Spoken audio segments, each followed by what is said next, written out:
Ah waouh. Faut faire comment comme ça?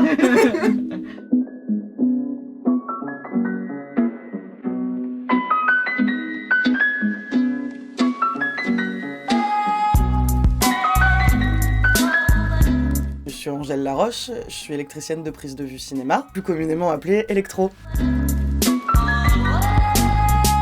J'ai fait la fac, j'ai fait une fac d'art plastique et une fac d'art du spectacle en cinéma à Rennes.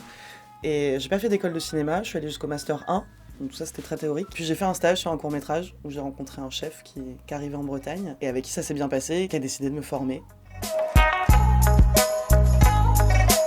L'image, enfin voilà, je fais de l'art plastique avant, puis de l'art du spectacle, puis les deux ensemble. L'image m'a toujours intéressée. Au début c'était chef opérateur, je voulais être chef opérateur.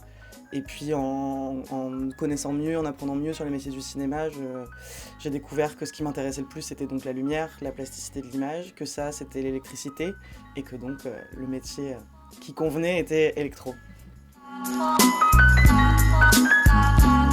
Alors, ce qui est intéressant dans le court-métrage pour moi, c'est le terrain d'expérimentation que ça occasionne, puisque sur du long-métrage, on a des grosses équipes, donc moi j'ai quand même un métier d'exécutant technique, du coup je ne participe pas du tout à la dimension artistique de la création de la lumière.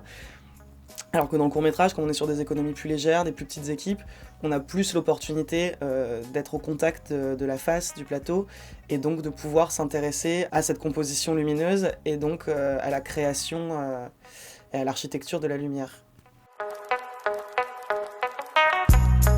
Alors je regarde des courts-métrages, oui, c'est parce que je regarde principalement, mais j'en regarde en festival. Je trouve ça bien, la forme du court-métrage en festival, puisque ça permet en une séance de voir plein de choses différentes et je trouve ça très agréable de pouvoir avoir accès à ça. Et j'en regarde aussi via les chaînes de replay télé. Il y a des courts-métrages à la télé, mais très tard, la nuit.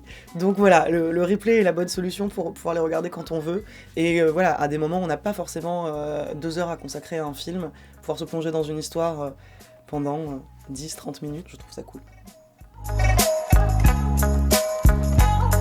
Un des chefs-op qui m'a le plus marqué, c'est Sven Nykvist, qui est le chef opérateur d'Ingmar Bergman, et qui avait ce truc-là de souvent mettre sa caméra derrière un voilage pour surdiffuser la lumière et être un peu caché. Enfin, voilà, je trouve qu'il y avait quelque chose d'assez fort dans les images qu'il faisait en termes de lumière et de cadrage. Et puis après, pour parler de cinéaste et pas de chef opérateur, ça va être des cinémas très graphiques comme celui de Jacques Demy, qui joue beaucoup sur les aplats de couleurs, les décors, les costumes, et plus récemment Wes Anderson, quand même un maître de la perspective et du cadrage, du surcadrage, et ça je trouve ça hyper intéressant.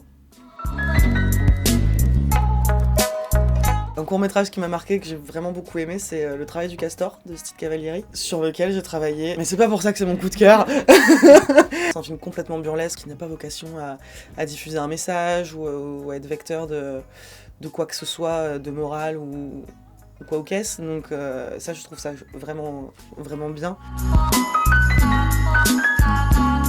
Déjà, il faut être très fier du cinéma qu'on a. On a quand même la chance d'être dans un pays où on a une jolie production cinématographique, qui est riche, qui est plutôt diversifiée. J'aimerais qu'on fasse plus de films de genre. Sur un film de genre, on peut peut-être un peu plus s'amuser et partir un peu plus sur des lumières spécifiques, des choses, voilà, sortir un peu de la reproduction du réel. C'est des défis techniques qui sont autres. Et ça fait toujours plaisir de changer, de pas toujours faire pareil. Je repars sur un clip en Bretagne et dans 15 jours ensuite je repars sur un court-métrage, toujours en Bretagne, donc ça c'est bien.